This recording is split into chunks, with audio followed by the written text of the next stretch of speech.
রাজ্যে বেশ কিছুদিনের দীর্ঘ টানা ভয়াবহ বর্ষণে দক্ষিণ ত্রিপুরা জেলা জুড়ে কৃষকরা সর্বশান্ত হয়ে পড়েন।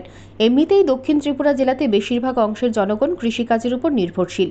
বিশেষ করে সাব্রুম মহকুমার মাধবনগর, সমরেন্দ্রগঞ্জ, কৃষ্ণনগর, রাজনগর, শ্রীনগর, আমলিঘাট, কড়িমাটিলা, পোয়াংবাড়ি, মনুঘাট, ইন্দিরানগর, বটতলা, ছোটখিল, দৌলবাড়ি, পূর্ব জলেফা, পশ্চিম জলেফা, পূর্ব হরিণা, পশ্চিম হরিণা, থাইবুং, চাতলাছড়ি, রাজীবনগর, মনুবাজার, সোনাই, বনকুল, কলাছড়া, ফুলছড়ি, বুড়াতলি সহ আরও বেশ কয়েকটি অঞ্চলবাসীদের ধান, পানের বর, বেগুন, কাঁচা লঙ্কা, কাঁকরোল, পটল, লাউ, মিষ্টি কুমড়ো, কচু সহ আরও বিভিন্ন রকমের ফসল উৎপাদনের কেন্দ্রস্থল।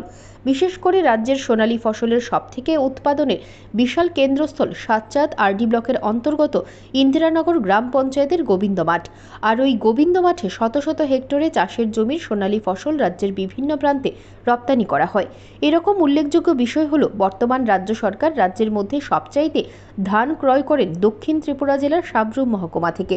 বেশ কয়েকদিনের দীর্ঘ ভয়াবহ বন্যাতে মহকুমার লোকজনেরা কী অবস্থায় আছেন তা জানা যায়। গোবিন্দ মাঠের কৃষকরা জানান, এই গোবিন্দ মাঠে 1700 থেকে 1800 জন কৃষকরা এই মাঠে চাষবাস করে নিজেদের জীবন জীবিকা নির্বাহ করেন। এই টানা প্রবল বর্ষণে কৃষকদের সোনালী ফসল জলের তলায় নষ্ট হয়ে গেছে। বর্তমান রাজ্য সরকার যদি তাদের পাশে না থাকেন তাহলে ওদের আত্মহত্যা করা ছাড়া আর কোনো উপায় থাকবে না। এই নিয়ে দক্ষিণ জেলার কৃষি আধিকারিকের যোগাযোগ করা হলে তিনি জানান, সমস্ত সেক্টর অফিসারদেরকে নির্দেশ দেওয়া হয়েছে সকল চাষিদের সাথে যোগাযোগ করে সরেজমিনে গিয়ে ক্ষয়ক্ষতির পরিমাণ জানার জন্য। জানা যায়, সমগ্র ত্রিপুরা রাজ্যের মধ্যে সবথেকে বেশি ক্ষতিগ্রস্ত হয়েছে দক্ষিণ জেলার সাব্রুম মহকুমার প্রান্তিক চাষিরা।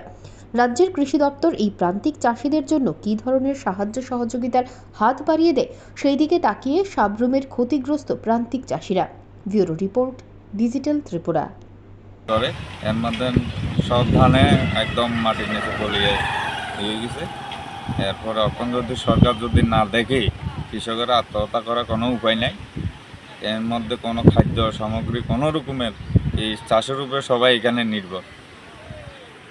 আর অবিলম্বে দুইটা বানে ভাঙা গেছে, এই দুইটা বানে যেন তাড়াতাড়ি মেরামত করে দেন না। কৃষকের এবং নিচু পরিবার যারা নিচে সমতলে বসবাস করে তারাই বারবার জলে এফেক্টেড।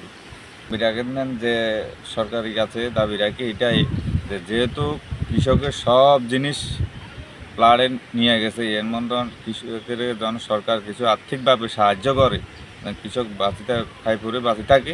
এই জন্য কৃষক আমি করছি আচ্ছা, কৃষক আছে 400 পরিবার আমরা তো একটা শেষ আত্মহত্যার ব্যবস্থা হয়েছে। আমরা তো এটা করি চলি।